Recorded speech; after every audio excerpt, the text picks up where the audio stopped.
Continuamos incidiendo con temas sobre la familia y el desarrollo humano. Diputado Enrique Edgardo Jacob Rocha,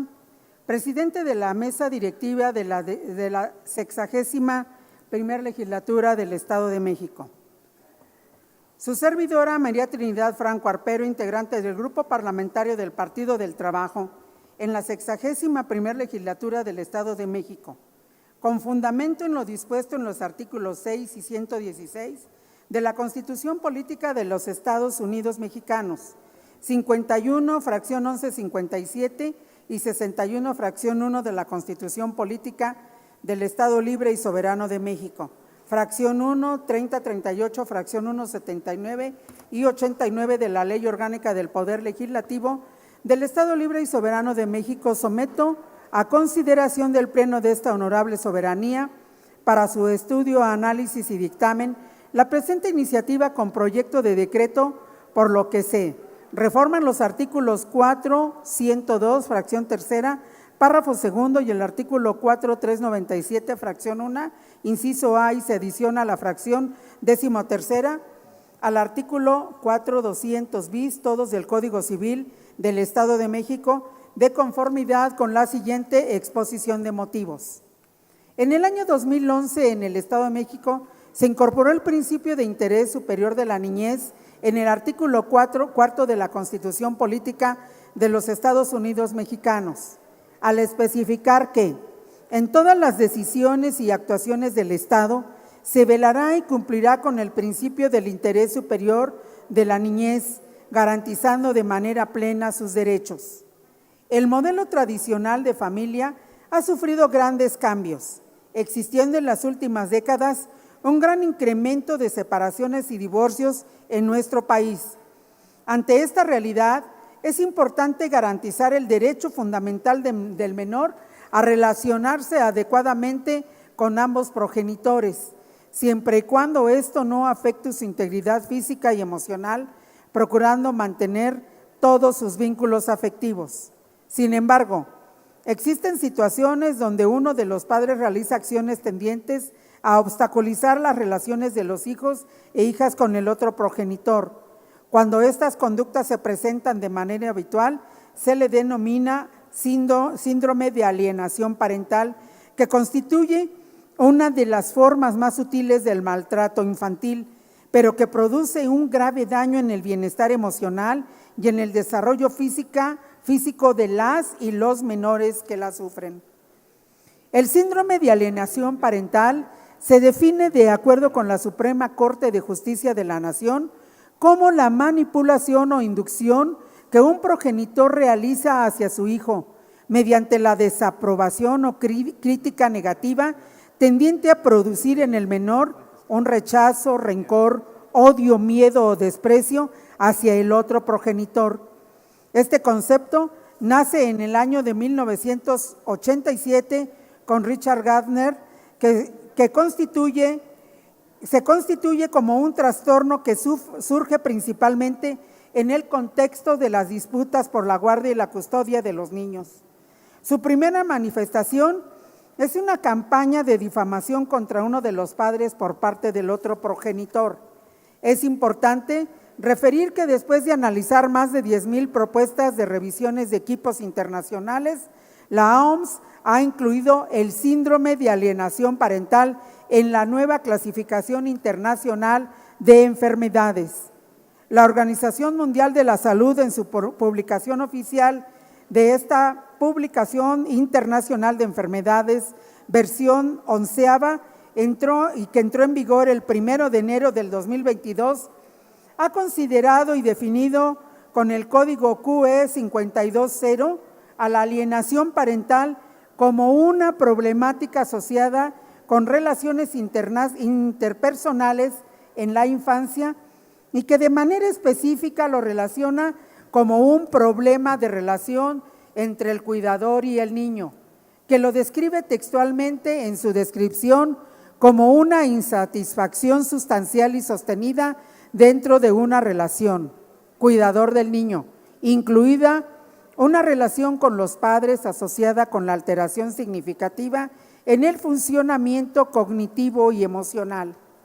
El síndrome de alienación parental tiene una mayor connotación en los juicios que se derivan de la ruptura del vínculo matrimonial. Por ejemplo, en los juicios de divorcio, donde la guardia y custodia de los hijos menores deriva en una disputa legal entre los progenitores, datos del INEGI refieren que durante el 2020 y el primer semestre del 2021,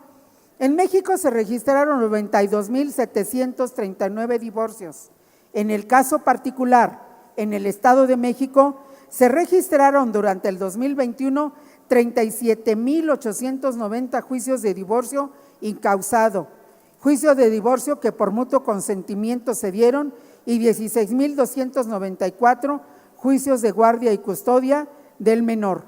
La Asociación Mexicana de Padres de Familias Separados estima que de cada 100,000 divorcios, incluidos el 30%, se da en circunstancias violentas, donde los menores sufren algún grado de alteración parental.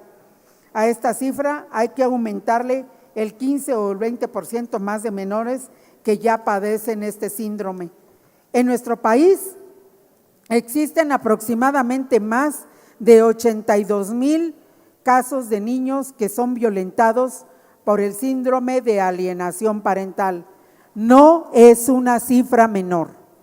Estas cifras son alarmantes debido a los efectos negativos que este síndrome tiene en el desarrollo psicológico. Por ejemplo, los menores de 4 a 10 años desarrollan un sufrimiento crónico relacionado y una aguda sensación de miedo, de un miedo intenso, ocasionado por un sentimiento de profunda confusión y sensación de indefensión que altera indiscutiblemente los ritmos respiratorios y de circulación, así como un alto grado de sudoración y cambios de temperatura en su organismo. Estas reacciones en los cambios de temperatura son desencadenados por la activación de mecanismos corticales y conductuales que en gran parte dependen de estados motivacionales y emocionales, dejando estigmas que a futuro devienen en conductas negativas. Quiero llamar la atención de ustedes para este siguiente dato. En la adolescencia es donde los síntomas más complejos y alarmantes se presentan, pues los miedos y temores desembocan en estados de irritabilidad, aislamiento y violencia compleja que se manifiestan a través de una dificultad de adaptación social, llegando incluso a llevar a cabo frecuentes conductas violentas. Un niño alienado tiene una alta probabilidad de convertirse en un joven delincuente, ya que los sentimientos de rechazo y miedo inculcados los orillan a romper todos los vínculos afectivos con el progenitor ausente, conductas que derivan en la falta de identidad y seguridad y que hacen vulnerable, sobre todo en caer en adicciones y cometer conductas ilícitas permanentes. Si en algún momento alguno de ustedes ha sufrido un ataque de violencia o violento por medio de un adolescente, aquí está una de las causas más importantes, el tema de la alienación parental. Cabe señalar que el 95% de los internos e internas recluidos en México padecieron de la ausencia de la figura del padre o de la madre en su infancia, y el 93% de estos presentan patologías psicológicas relacionadas a grandes resentimientos, pues de acuerdo con el Cuaderno de Información Estadística Penitenciaria Nacional en su último censo de 2022, se reportan 225,843 personas privadas de la libertad en México, de las cuales el 95% son hombres y el 5% son mujeres, y donde la Asociación Nacional de Custodia Compartida en México indica que en nuestro país el 98% de estas personas se encuentran recluidos en centros de reinserción de carácter social y centros de internamiento juvenil, y todas en ese porcentaje fueron víctimas de alienación parental en su infancia. Si bien ante la autoridad jurisdiccional la separación de los padres resulta una acción inevitable, es necesario establecer mecanismos legales que busquen garantizar un tránsito pacífico de estos procesos. Actualmente, el síndrome de alienación parental resulta ser un problema que obstaculiza el actuar del Poder Judicial en controversia de lo familiar, esto debido a los innumerables incidentes que a diario son promovidos en este sentido, aunado a la falta de regularización en este concepto en nuestra legislación civil, que necesariamente debe trascender a la aplicación de sanciones. Esto, claro, previo al criterio y a la valoración de jueces y peritos especialistas que coadyuven en la aplicación de medidas que permitan que la sana convivencia de los menores con el progenitor no custodio o, en caso contrario, cuando los daños resultan significativos en el menor y sus derechos sean vulnerados a causa de este síndrome, el juzgador pueda resolver en la pérdida de la guardia y custodia del progenitor alienadorador sobre él o la menor, siendo otorgada a quien garantice condiciones factibles para su cuidado y su pleno desarrollo. La presente iniciativa busca atender criterios ya emitidos por la Suprema Corte de Justicia de la Nación, que en diversos precedentes ha sostenido que las medidas como la suspensión y la reasignación de la guardia y custodia, así como la privación de un régimen de convivencia, no son inconstitucionales, aun cuando entrañen una separación de los menores de uno o de ambos padres. Estas disposiciones abonarán a la coercibilidad de la ley en esta materia. Como última determinación del juez, evidentemente, ya habiendo agotado los medios alternos como la justicia de carácter restaurativo, que busca implementar mecanismos que restablezcan la sana convivencia de los hijos con ambos progenitores, acciones que actualmente son ejecutadas por las llamadas coordinaciones de parentalidad del Poder Judicial del Estado de México. El síndrome de alienación parental es una enfermedad que hoy genera grandes costos a nuestro sistema de administración de justicia y a la seguridad de todos los mexicanos.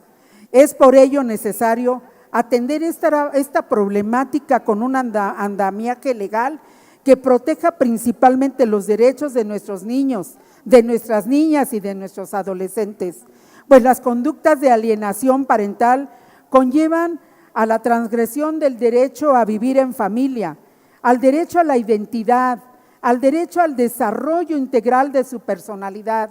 al derecho a la salud y al derecho a ser escuchado.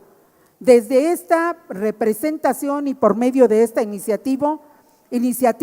damos voz y nos solidarizamos con aquellos menores que son víctimas de esta modalidad de violencia familiar que hoy tiene que parar. Atentamente su servidora, María Trinidad Franco Arpero. Por lo anterior expuesto, someto a consideración de esta honorable 60ª legislatura del Estado de México el proyecto de decreto, artículo único. Se reforman los artículos 4, 102, fracción tercera, párrafo segundo, y el artículo 4397, fracción primera, inciso A, y se adiciona la fracción 13ª al artículo 4200 bis, todos del Código Civil del Estado de México. Transitorio. Publíquese el presente decreto en el periódico oficial Gaceta de Gobierno. Segundo, el presente decreto entrará en vigor al día siguiente de su publicación en el periódico oficial Gaceta de Gobierno, dado en el Poder Legislativo en la ciudad de Toluca, capital del Estado de México, a los 22 días del mes de septiembre del 2022. Muchas gracias por su atención y su sensibilidad a esta iniciativa. Muchísimas gracias. Muchas gracias, diputada Franco. ¿Con qué objeto? Adelante. Diputada.